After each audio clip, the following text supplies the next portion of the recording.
everyone, welcome to a very special, totally unique episode of Inside Quest we're calling Tom's Challenge. This one particularly is exciting for me. Our goal on IQ is always to provide real, actionable steps to help people break out of the matrix and improve their lives. A few weeks ago, we tried a little experiment. We were definitely operating without a safety net with SoulPancake CEO Shabnam Mogharabi. Before she began her mission to create ambassadors of joy, Shabnam transformed herself from a self-proclaimed Eeyore to a Tigger. The best part, she outlined very actionable, replicatable steps to do what she did, developing positive habits, practicing gratitude, shutting down those negative self-talk tapes that run in a loop in our heads. What I loved about that episode is how simple it would be to put those things into practice.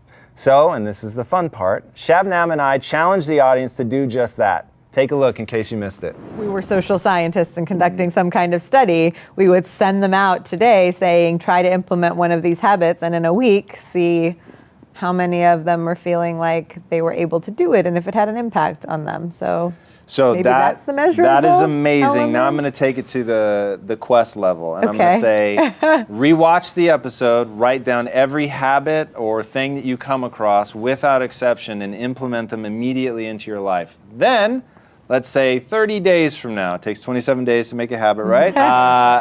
A month from now, we will regroup and we will see where everybody is and report back, and we'll do a special episode about what you guys did, what habits you've changed, what impact it's had on your life.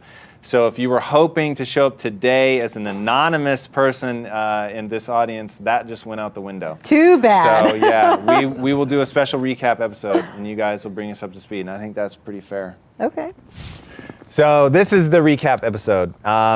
We're going to be putting a few audience members in the hot seat and see how their lives and priorities have shifted. I'm really interested to see who's gotten serious about self-improvement and who's already started to see a shift, who's still stuck in the circles. In my dream world after today, the people who have created new habits will be that much more committed to them, and the people that haven't started down their path yet will have some new inspiration to unlock the gate and enter what Shabnam calls the empire of positivity.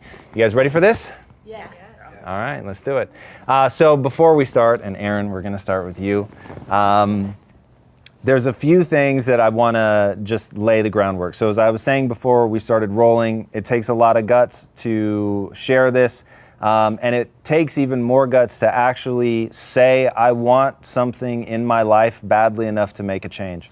And when I was young, that was actually the thing that I struggled most with. Because when you tell people, it sounds like really arrogant, right? That you think enough of yourself that you can really change your circumstance, that you can change your personality. And I think so many people think personality is imprinted and that's it forever. So that these lofty headed dreamers that think that they can change, that it's almost narcissistic. And that makes me really sad, because that's people that don't embrace the human propensity and ability to change. And we had a great guest on who talked about how humans are an active organism. If you guys remember, it was Ed Deci, a very famous psychologist, and he said, all of my theories, this being him, all of my theories start with the assumption that a human is an active organism that has evolved the ability to overcome environmental challenges. And when you understand the human animal from that perspective, that we've evolved this tendency to seek adventure, that it is an adaptive quality to want to grow and gain mastery over your environment, which look around us, humans do very, very well. So that to me, when I was talking to Shabnam, that was the thing that seemed most interesting. The promise that I want this show to deliver on is that if you watch it, if you engage with it, if you actually do something with the advice of all these people that we try to get on the show, if you actually do something with it, it will change your life. And if you buy into the core tenet that your life can be anything you want it to be without limitation, and the only thing holding you back is you, it can be a very transformative moment. So I've never wanted this to be just a simple web show. I've really wanted it to be an inflection point for somebody. And I will consider the show a failure if it's not that. So hopefully you guys are here because you were the ones in the audience that day that really bought into the sense of transformation. I will be very honest in my feedback, and hopefully that is the tacit agreement that we all have. Is that it doesn't do any good to placate you or patronize you. We'll push each other, and hopefully you guys will push me as hard as I push you. 'Cause I'm only interested in finding what truly works, right? And I spend every day trying to make changes in my own life, and I'm not very good at it. I may be more consistent than a lot of people, but I see myself as having a ton to learn. So hopefully I will get as much out of today as you guys will. So Erin, where are we? How did the episode impact you? Why did it make you want to take a step forward, and what were the steps that you took? The show came at a perfect time for me because I had just left working here full time and went home to honor my key priority, which was being emotionally and physically available for my children. So it was a hard adjustment time. So watching it was, I needed to set some new goals for myself in that time of adjustment. So I focused on creating a new habit. I focused on gratitude, which is actually something very intrinsic to me anyway. So I needed to reshape that one so that I could do it every day. And then I wanted to focus on the really bad tape recorder because everything she said just resonated so much with me. So I'll start with the gratitude part. The new challenge that I was having at home was carpooling children and all of a sudden getting swept into tasks that made me feel like I wasn't using my brain anymore, and I was feeling rushed, and I was feeling like if I was in the middle of doing something at home, I needed to stop everything. So that was hard. Interruption was hard, but I immediately changed that to, I am so lucky to get to pick my children up, because that was what I was missing before. I am so lucky to listen to this podcast while I'm driving. I am so lucky. I am so grateful that I get to chat with my children after school. So that was actually a very easy habit to create for myself, that because I really do truly feel that way. A harder habit to create from. Well, before we move away from that one, because it sounds like you've got a really deep understanding of how to create a habit. Mm-hmm. So what was the trigger? So if you know Nir Eyal, who's also been a guest on the show, he wrote a book called Hooked, and he talked about the cycle of a habit, right? And the cycle of a habit begins with a trigger. What was the trigger that you were using to remind you to practice gratitude? I'm going to be super embarrassed here. Anger. Okay. Yeah, like the minute where you're like, ugh, I have to. And that was it, because I don't want to be angry. I want to be joyful and happy, and I want to be a good example to my kids. And so the minute I started to feel like I didn't want to do something, that immediately I had to stop it right there. So I'm gonna mentally transport myself. I'm in the car with you. Yeah. And the reason I want to do this is because I think that people think there's something mystical to habits, and it's really not. It's about what I call mental jujitsu, finding some trigger, something that you don't like, and flipping it into something that you do like. And it really is that simple, right? So you're in the car, the kids are arguing, they're whatever, asking you 1,000 different questions, you're trying to listen to your podcast, you can feel it sort of building up, and then it reaches a moment of awareness where you realize you're angry. It actually would start like before I even had to do the task. Like as soon as I put myself in the car, I had a job to do, and it was a job I wanted to do with joy, which was transport my children, be the one to do it safely, be the one to physically go pick them up, make eye contact with their teacher, walk them to the car, take them to their sport, and all of those things.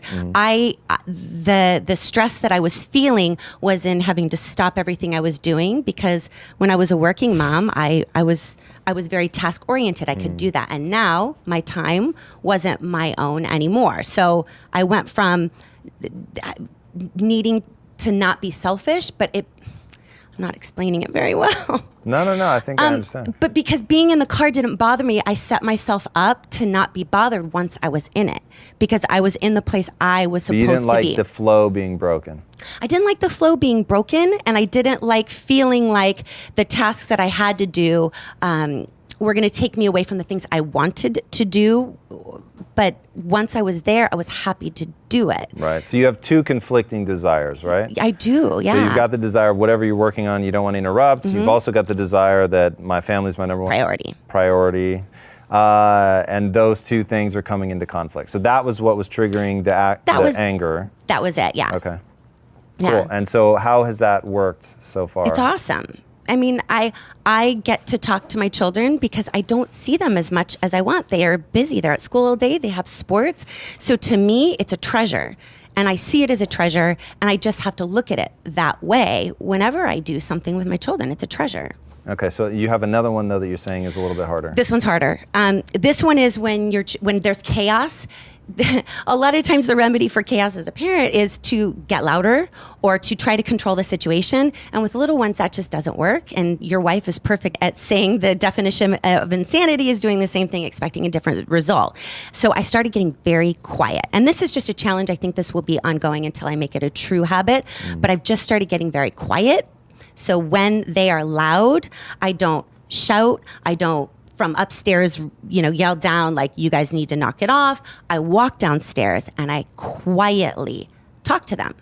And then that is a habit that you just have to work on until it becomes natural, because it's not supernatural for me. But it's working very well because there's a little bit more harmony, and the kids are not as combative because they know I'm not going to rise to that. It's really interesting. There's a lot going on there. One of the things that I find most fascinating is the results that come out of discipline, right? And just being disciplined enough to do something. So my one piece of encouragement, and not being a parent, I have zero advice for you in terms of specifics on that. But I will say that inevitably you're going to set down a path that doesn't end up working. And I have lived the nightmare of confusing my path with my goal and believing this is the surest path to my goal. I don't want to give up on my goal, therefore banging your head against a dead end for a very long time before you realize I'm not making progress here. And it doesn't mean that I have to give up on my goal, it just means that I have to abandon a path that's not working. So, and I will just float that out there. I have no reason to believe right now that any of these are failed paths, but if they are, obviously discard and move on, because it sounds like you really understand the nature of habit forming, using triggers, flipping them around, turning them into positive desired behaviors, and then as long as you're checking yourself to make sure that you're actually moving towards your end objective, regardless of the path, then it sounds good. So now tell us how discipline is helping you with what you're doing on Periscope, because this is incredible. Oh my gosh. Okay. So this is the big tape recorder one for me. That's always been a really big challenge for me. So I've been putting Tell people what you mean by tape recorder. Oh, you're not good enough. You're not smart enough. Who would want to watch you do this, that, or the other? This is all playing in your own head. Yeah. Forever. Yeah. So I have a really strong, loud one. Like everybody else in this room. Thank you. Yeah. And I actually really appreciated that when you said that, because I'd rather know that everybody else is just as insecure. So I loved that you said that. I really heard that loud and clear when you explained it that way. So I was posed a challenge in August from another mentor. She said, everybody should be on Periscope. Just get on Periscope for 30 days. And I was like, oh my gosh. I was so nervous. I did not have a plan, but I said, I will do this because it scares me. So I did create that habit. I set up a structure for myself. I pretty much do a cooking show every day where I try the food, like I create an original recipe and I make it and hopefully it's good. Then I make it again for them to see the final product, and then I make it with them. So this was really taking up a lot of my time, but I wanted to be the best at it. So I was just working on that. I needed to get over the fact that some people wouldn't like me, that I wouldn't be everybody's cup of tea, that what I was delivering, that maybe I'm not the smartest about this particular topic, but I was going to do the best I could. Well, what has Carol Dweck told you about being the smartest? I don't remember, and I did read the book.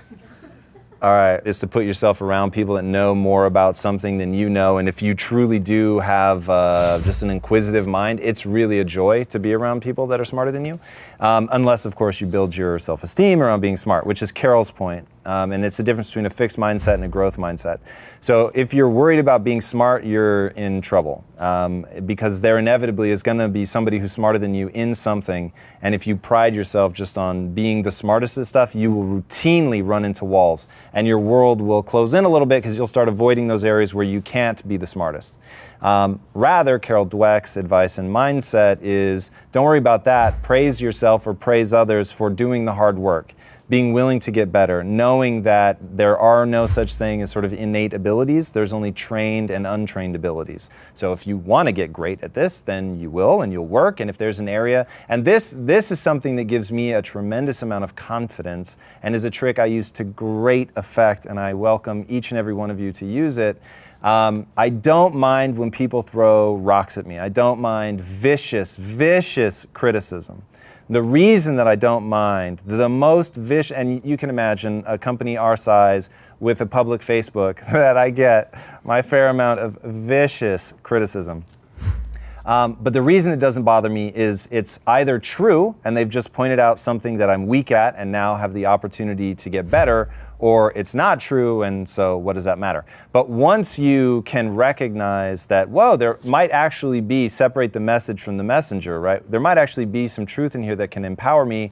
The person who's now trying to take me down by attacking what they think is what I build my sense of pride around, so they think they're wounding me, which of course is their intent, actually ends up making me feel stronger and more confident, because now I have a clearer picture of how I'm perceived from the outside, or what maybe something that I intended to have effect A ends up having effect Z, and now I know, and I can address that. So that, again, mental jujitsu of using the sting of that criticism to trigger that part of my mind that says, you can grow at anything, you can get better at anything. So why would I ever waste time being insecure about it? Because being insecure means there's nothing you can do about it. So it's incredibly powerful and will serve you well. I love that. Yeah, I absolutely. I appreciate that for sure. With the being the smartest, certainly I will not. But with nutrition, I always want to be careful and guide people and not. I don't want to educate them incorrectly. So that's always. Sure. I just want to protect that. Through the exercise of doing it every day, I gained the confidence to pitch myself to Parachute TV, which is Periscope's first network. And so they had me on a spotlight yesterday, and before my episode was even over, they had emailed me to tell me that they want to have me as a weekly spot. Wow, congratulations. Which is yeah, thank you. That's pretty amazing. Thank you. Yeah, it's exciting. I don't know where that will lead, but I'm excited for the new challenge, and I'm excited to do what I love to do. And I also finished an ebook that has been on my mind for 3 years in the 30 days. Which was very scary because I never thought my pictures were good enough. There were a million reasons why it wasn't going to be good enough, but I did it, and people actually like it. But that's beside the point. It almost doesn't matter because I did it. I sat down, I did the steps, I had weekly goals, and I made it happen. That's really amazing. Thank you. So, and now I want to break your pride up into two pieces. So, it is utterly amazing that you did it and that you can detach yourself from the outcome. I think that's very, very powerful. And actually, Shabnam talks about that in the episode of, hey, I'm going to do this thing, and if it works, great, and if it doesn't, great. Not a big deal, at least I'll have tried. And that's critical. But don't be afraid to want success. Like, don't be afraid to want to deliver value to the audience and to listen. Like, are they liking what I'm giving them, right? That's okay. And somehow in society that's become taboo to be like, I'm super stoked that this got picked up, and I'm super stoked that people love it. It's the thing we have to be careful about is, don't betray yourself to get somebody's approval, right? That is a Pyrrhic victory by definition. You've sort of won, but you've lost everything that you could ever care about.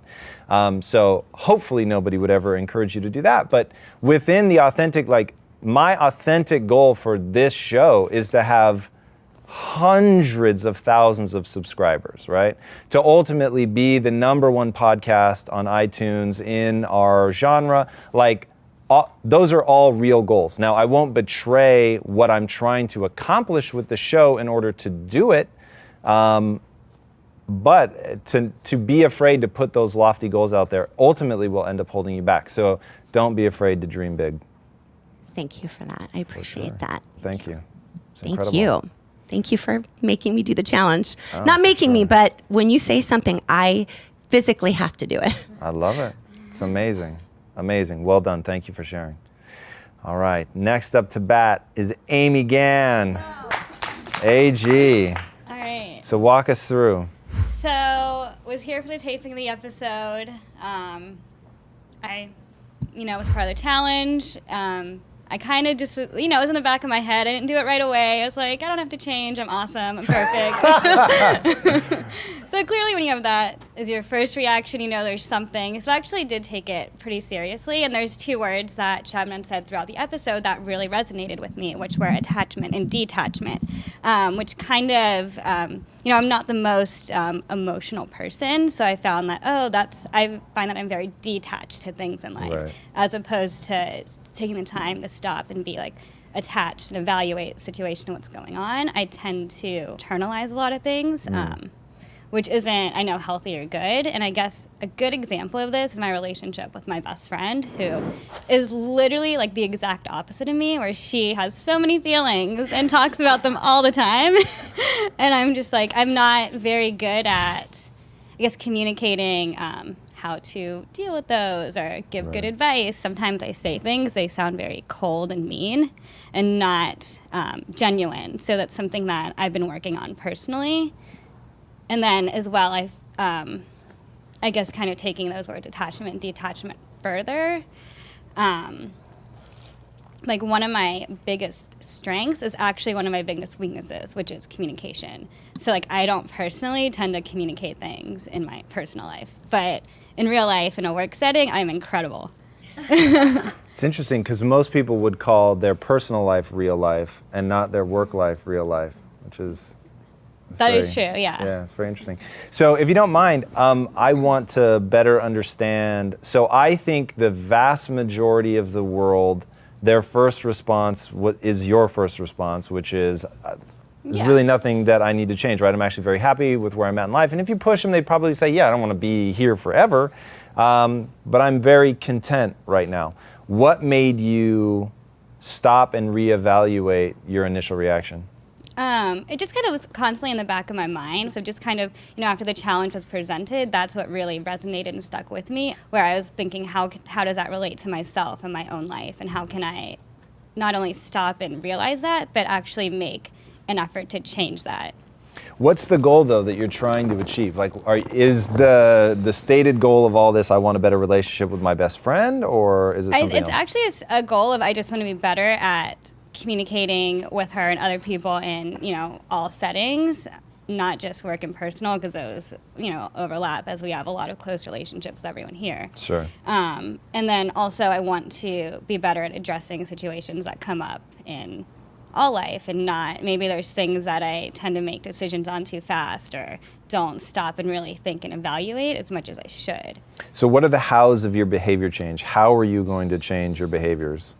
So at first, for example, if I talked to my best friend and she was really upset about something, I would say things that sounded really mean and cold.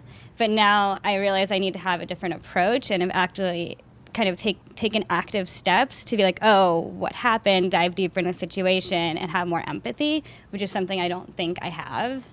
Okay, so is that something that you are catching in real time and you're training yourself to... I am catching it in real time. Okay, yes. So you're training yourself to be more aware of the reaction and its implications to the people you're talking to emotionally, I'm guessing? Yes. Okay. And very much more aware of their reactions and their words and their body language. And how did you become more aware of that? Did you practice it?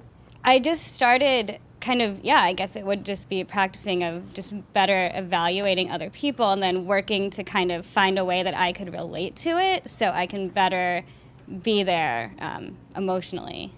It's really interesting. So empathy is incredibly important to just the humans crave that, right? So we're a very social animal. We long to have those connections with people.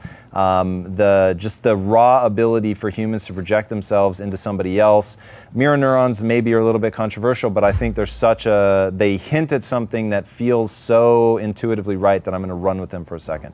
So mirror neurons, if I watch somebody swinging a baseball bat, and let's say that you put an fMRI machine on my head and watch the neurons that fire as I watch them swing a baseball bat. If you're just reading my output, it looks like I also am swinging a baseball bat. So it is utterly fascinating how intensely we put ourselves into the shoes of other people. And one of the most interesting things for me in filmmaking, this is obviously something that I studied a lot back when I was really focused on film. If you take a camera in a movie theater and point it at the audience while they watch a movie, they actually make the facial expressions of the people on the screen. It's really weird. And you can spot the sociopath because he's like this. Right? He's literally not empathizing. He's not connected. There's no emotional connection. And doing that and mimicking the facial structures of the person, you start actually going through what they're going through. There's an amazing study done where they took people and they made them hold a pencil in their mouth in a way that horse sound like this. basically mildly mimicking a smile. And they had them rate their levels of happiness. And then they had them hold a frown and rate their levels of happiness. And they go up towards happy and down towards sad, depending on what they were doing with their face. And I challenge you someday to, the next time you get into a disagreement with somebody, start yelling and screaming at them. Watch your blood pressure. It will skyrocket. And after the first 10 seconds when you were joking and you were totally doing it to be funny, all of a sudden you're actually really pissed off. It's so bizarre. And that used to happen with my wife and I. As a joke, I would give her some big crazy reaction, but then she'd be so startled and taken off guard. She'd actually be annoyed. And then I was like, wait, I'm annoyed too, right? And all of a sudden, 15 seconds in, you're like, what just happened? I started this as a joke, but now I'm actually pissed off. And that really got me thinking about the physicality of emotion, the physicality of empathy, of really looking at what they're going through, reading body language like you were saying, and beginning to sync up. And the guest that we had on IQ recently, Bob Sutton, who talked about the leaders, ultimately the great leaders are the ones that are most in sync with people. And all of you guys are leaders within the group, right?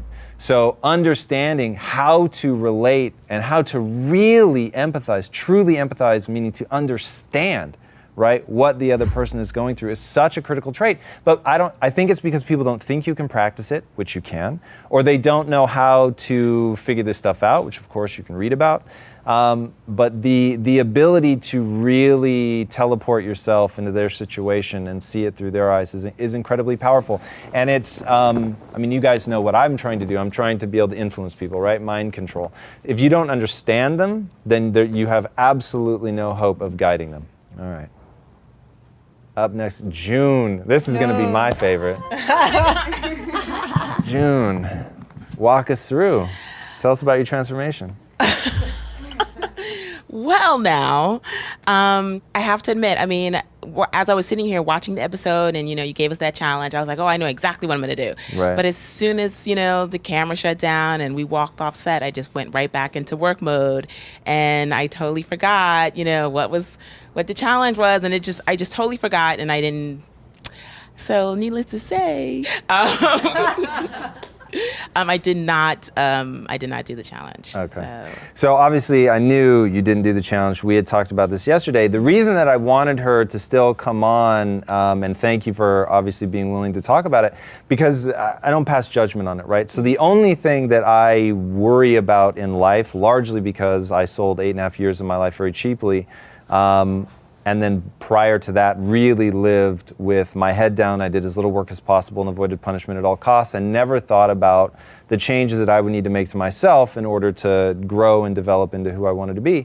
Because you just get caught up in the day-to-day, right? So at the very beginning of my career, I was working 80 to 90-hour weeks, just sort of having a good time. Time was passing by. I wasn't even ambitious. I was just happy. I liked the people that I was around. And because so many years ended up slipping by, and at the time when you're young, you don't have that sense of, wait a second, I could be doing something right now to advance myself to get where I really want to go. And people don't. Once you get into that cycle of oh, I'll do it tomorrow, right? I'll put it off, I'll do it tomorrow.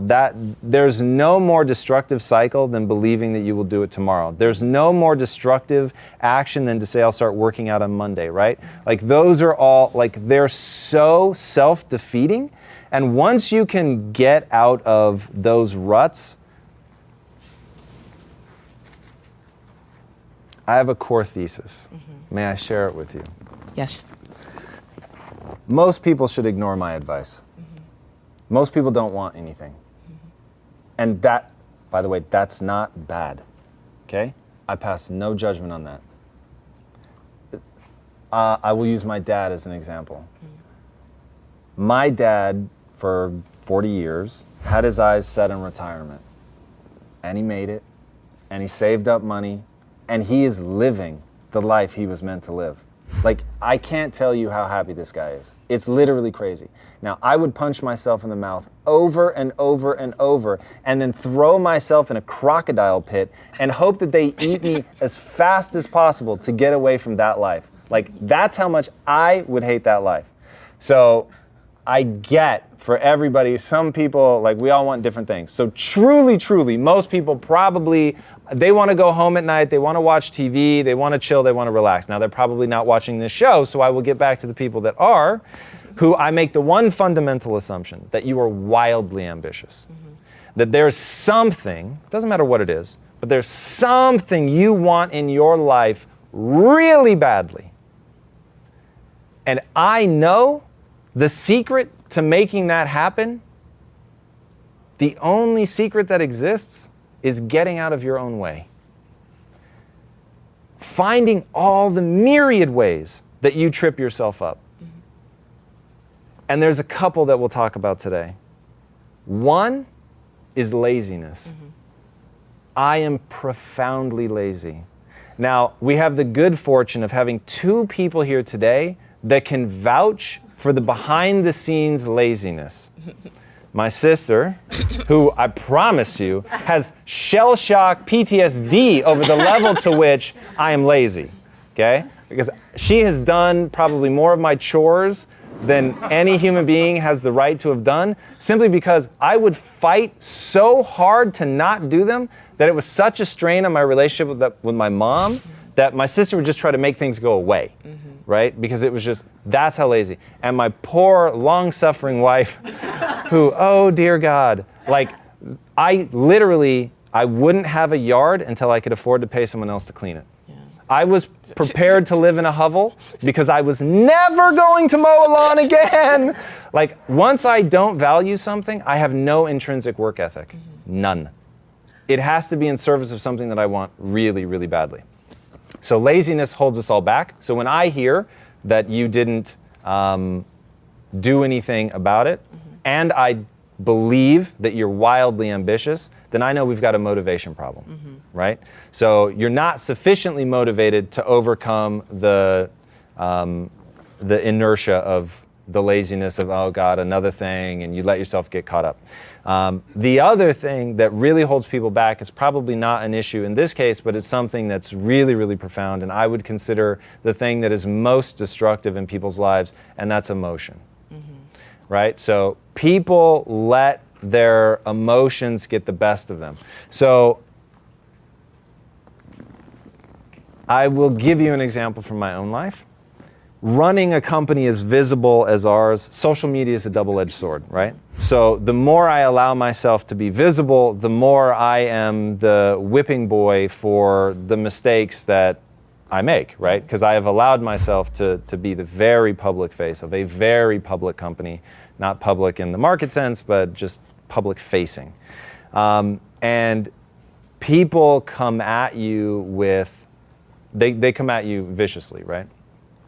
So in those moments, and Rainn Wilson talked about it on the show, it's not that it doesn't suck, like that sucks, right? To know that somebody is that pissed off, they would actually take time out of their day to put like a really eloquent sentence together about what an asshole you are, right? And they really do, like, they're well written. Like some of these, I'm like, bravo, right? But that I have managed to make you that mad that you've taken the time to really like assess what would really fucking hurt, right? And then put it together in a really well-researched and well-written way is like, wow, okay, so I have triggered something in this person. But I know in that moment, only I can give them the power to fuck me up, right? Only I can let them take over my brain and hijack it. Because the lizard brain, right, we talked about this before the camera started rolling. You've got the lizard brain, the mammalian brain, and then the neocortex on top of it, the thing that makes you human. But through that, you get some really weird animalistic responses. The lizard brain's job is to keep you safe. It's going to move you towards pleasure. It's going to move you away from pain. So, hey, somebody says something, and imagine that trickle back. So let's say that I was working on an episode of IQ, and somebody writes in, IQ is shit. What are you doing? This is total garbage. Of course, they're going to be way more eloquent and well-researched than that. They're going to cite specific episodes, how I led people astray or fumbled a word or whatever. At that moment, if I let them hijack my brain, then I start saying, ooh, I don't know that I really want to keep doing Inside Quest because I'm vulnerable, right? But if, however, you realize you don't have to trust your emotions. You don't have to listen to your emotions. So if you have something in your head that fires negative, and honestly, On the topic of emotions, if you guys get nothing else, take this. Mental jujitsu. If you're not practicing it every day, you're letting other people control you. Or worse, part of your brain is controlling the other part of your brain. You've got to learn to turn the negative thoughts and feelings into triggers for positive action. That's it. Take the negative thoughts and feelings and flip them into positive actions, right? Actions. Moving yourself forward. What would that be? So every time I feel some sort of sting, my mind throwing up an insecurity, somebody coming after me, I immediately flip it around into positive action. So it's going to be something people think, I've talked about this ad nauseum, that I'm comfortable in front of people, or that I don't get insecure, or what, all false. I get super nervous about doing this. I get super uncomfortable being in front of people. It is really lame when people come after you, but I have a tremendous amount of pride in having found a way to turn all of that into something positive. And most people don't. So watch how often you see me get angry. In fact, my wife has one complaint about me, and that's that I get angry way too slowly.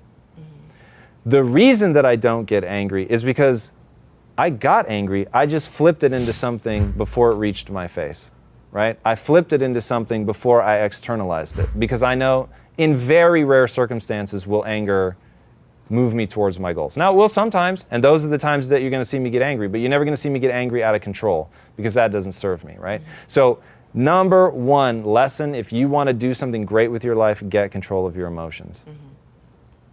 Period. Get control of your emotions. So I'll put it in an extreme case. Somebody, probably later today, is going to say something hurtful towards you. And you're going to have every right to be hurt in that moment. But I'll ask you one simple question. Does being hurt move you towards your goals or not? And I'm going to guess the answer is no.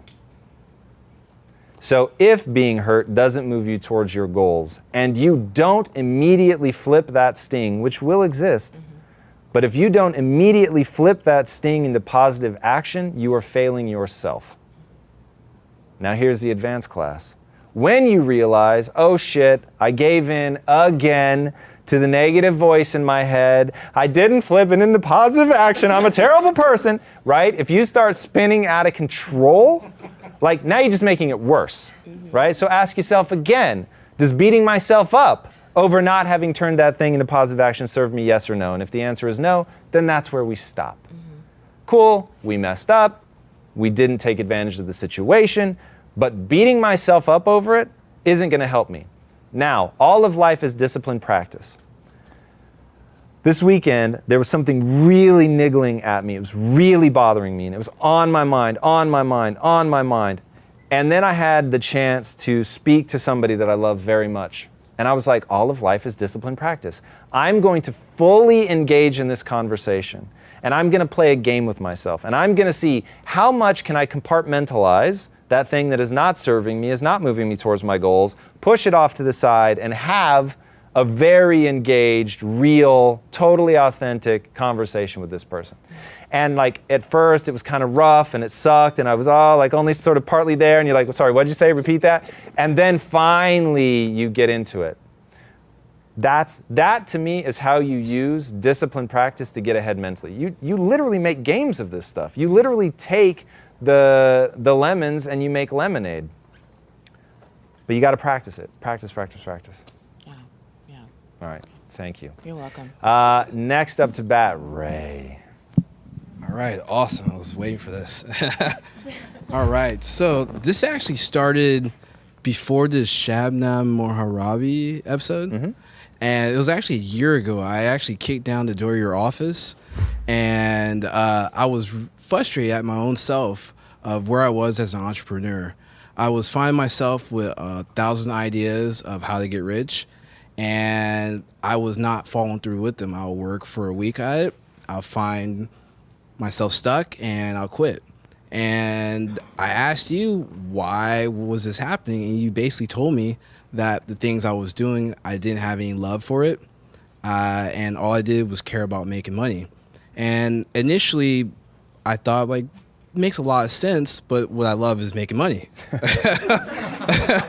So, so fast forward to the episode about a month ago, I still got up to the frustration to the part, and then I started to kind of back up and figure out what actually do I love and where are those negative thoughts coming from. The negative thoughts were coming from basically just trying to make money. And what I started to do is started to really dissect my own self and figure out what I actually loved. And I started to making some steps at it. And I figured out what I love with sports. So I started to really look on what I can do, how to make $1 million in sports. The time become a professional athlete, which is the best way to become a millionaire, is already passed by. That wasn't going to happen. So how was I going to become it? So I started noticing that I like fantasy football, and I actually started to like something called sports investing, which everyone else knows is sports betting. And I decided a month ago I wanted to become an expert at it. I wanted to take some time and take a half hour to hour every day and learn as much as I can about it. And then I wanted to bring value to other people out there that might not know as much of sports as I do. So I started to learn more about it. And in the culmination, I started a website called fansfuture.com. And what it's going to be is just giving advice about sports, things that I know, and things I'm learning currently, and to help other people out so they can make money at it. And the gratitude that I have, I start expressing that enjoy the time I'm at now and not worry about not being a millionaire, and that will come in the future.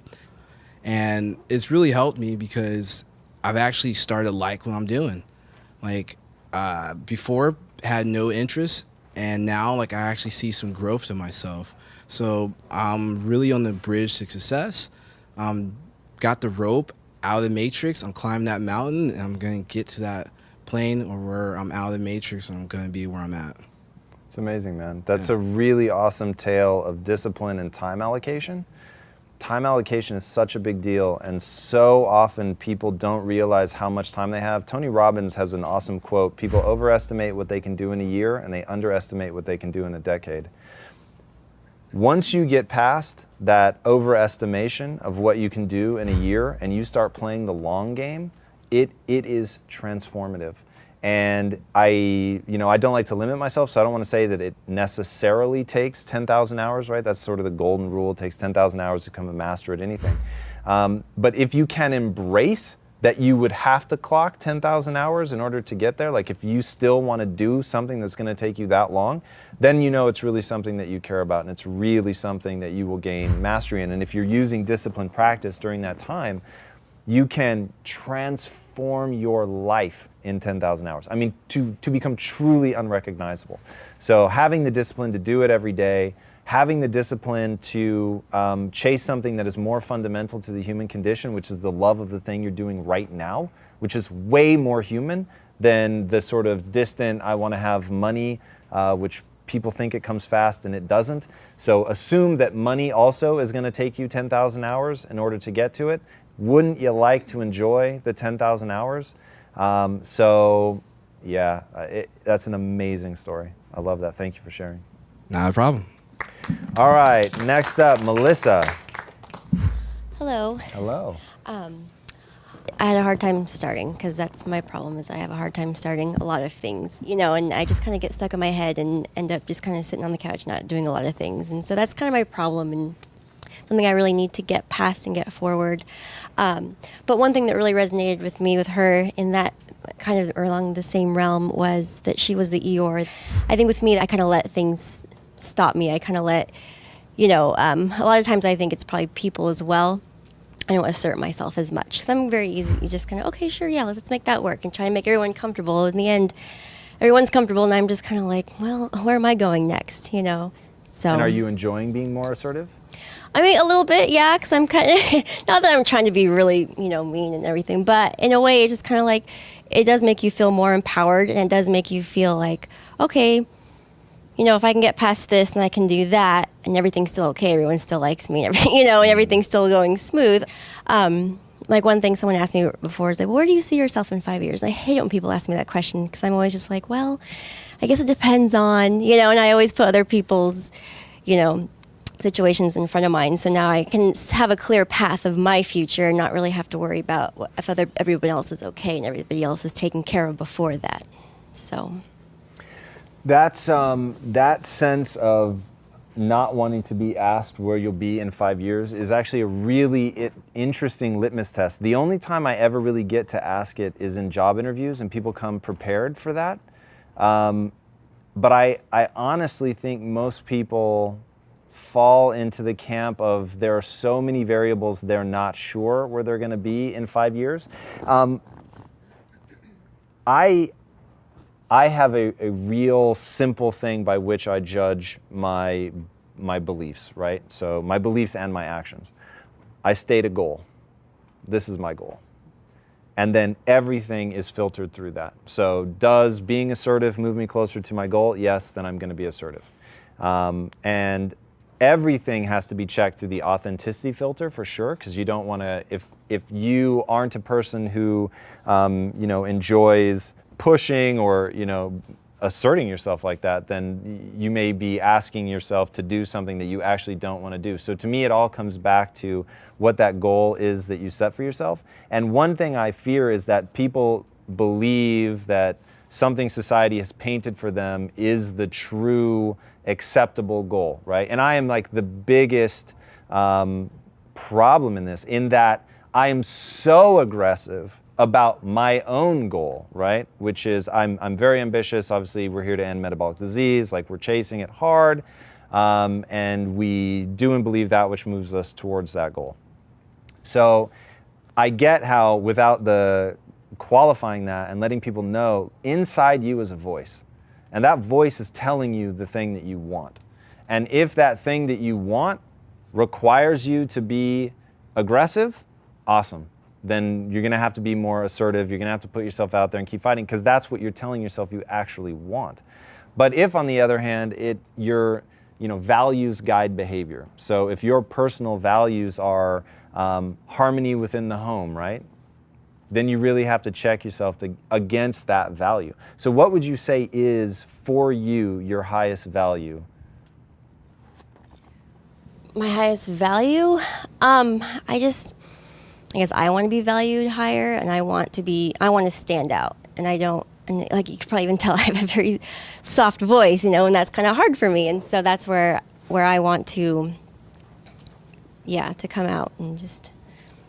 Okay, so I'm going to pretend for a second that is all true, locked in stone, that you want to stand out. So I think there's 5 things that motivate people, at least within the context of work: money, autonomy, a desire for mastery, purpose, and significance. So let's focus on the last 2, purpose and significance. No one can give you purpose, right? And your significance is going to come from how well you execute on your purpose. So if you want to stand out, I mean, look at Lady Gaga. She doesn't have to say a word to stand out, right? You show up dressed in meat, and all of a sudden you're going to stand out. So that really isn't the problem. The problem, and you have to be recursive, right? You have to keep asking yourself why questions till you get to the truth. The problem is that you're actually afraid to stand out, right? So if a grizzly bear showed up right now and was mauling June to death, right? And nobody else noticed, you wouldn't be like, guys, right? You'd freak out, and we would all know immediately that June was being mauled to death by a bear. Don't worry, June. I know you're crafty. No bear's getting a hold of you. It's motivation. Motivation becomes the problem. Clarity in your life about what you want. And so I hate things that I can't provide for people. Because, man, it's awesome to see that light click on, and when somebody actually finds their purpose and they know what they want, it is so awesome. They become a whole new person, they pursue it, they go after it, and there's just a joy in their life. There's a purpose, and then because they have a purpose, they can judge their significance based on whether or not they're delivering on that, right? So I would say finding that clarity of what you want writing it down. And there's an awesome book called Be So Good They Can't Ignore You, which, thanks to Nikki J, who's here somewhere, recommended that I read that. And basically the hypothesis of the book is that passion is a total myth. And anybody who tells you to follow your passion is a fool, which I have been very, very guilty of. But I will tell you that it's really a two-part equation. So basically, he gives instructions, really, really great instructions on how you can turn something into a passion. I'd love to get him on the show and push him a little bit. But the concept to me of finding joy in something because you're getting good at it is really powerful. And I think that an interest can turn into a passion over time, but you have to start with something. You have to aim at something. You have to start moving down a path. If you're not, then you're gonna be sort of forever stuck in this limbo, and you really have to put like a hard and fast line and say, as of 4 p.m. today, I'm moving down XYZ path. And as long as you know, you can change path whenever you want. But just sitting, waiting, like that's bad news. All right, next up, Clarence.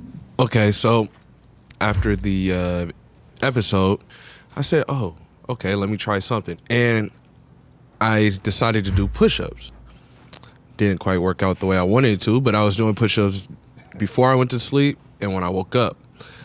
And why didn't it work out?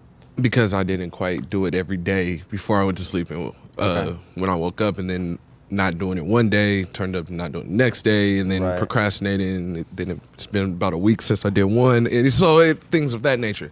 However, as I did it for a solid week and a half, and I felt a way that I haven't in a while. Before I started working at Quest, I was in a real deep, dark place that I had never been before. I'm not going to get into the details of it, but it was a dark place I've never been before. Hard. Back to on point, when I started doing the push-ups again, I started feeling in a way that I hadn't felt in years. Just a confidence of myself that I haven't felt since I was playing basketball, since my goal in life and everything I wanted was to be in the NBA. I just am in a better place emotionally than I was before. A lot of people don't believe that because I'm usually around the office smiling, dancing, having a good time, but there's deep stuff going through my head, so that the way I appear on the outside smiling all the time is real, but it's because I consciously make the decision not to worry about all the other crap that might be going on, not to worry about Sally Mae, not to worry about the IRS calling me, not to worry about anything else that might be going on. And so just out of FOMO, fear of missing out, I started a habit. And that habit just sparked smaller things that are going off in my head. I can't really express all of them, but it's just, I feel different. I feel a lot more energetic. I feel more inspired to do something. Might not know what it is, but it's something. So when I figure out what that something is, I might come talk to you some more. Yeah. What habit did you start? The push-ups every night before and after, before I went to bed and when I woke up. You've already given up on that. So follow me on this, right? Because this is what I was saying at the beginning. I'm gonna be honest with you. Yeah. So you're adrift at sea. Like, I see you receding into the distance. Right. You might be dancing and smiling, but you're receding into the distance. So it isn't a complicated problem. So somehow in your head is a belief that you're going through things other people wouldn't understand, they don't go through whatever, but none of those beliefs serve you. Even if they're true, which they're not, but even if they were, it doesn't serve you to feel overburdened by Sally Mae and the IRS and all of that, right? None of that serves you. So you've got to turn those into actionable chunks.